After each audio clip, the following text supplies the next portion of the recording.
دوزخ کو نرک دیکھیے گا. نرک کا مطلب کیا ہے؟ دوزخ ایسے دیکھیے گا. توجہ، بڑا خاص شعر ہے کہ ابلیس کی طرح سے جو منکر اکڑ گیا.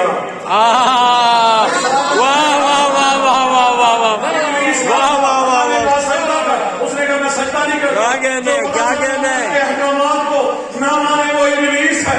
ابلیس نے کہا میں صراط مستقیم پہ بیٹھوں گا، ہر ایک آنے والے کو بھڑکاؤں گا، اس کو بہکاؤں گا، دوزخ کی زینت بناؤں گا. اللہ نے کہا جو میرے ہوں گے، جو علی والے ہوں گے، وہ صراط مستقیم پہ چلیں گے، آل محمد کی بنا پہ چلیں گے.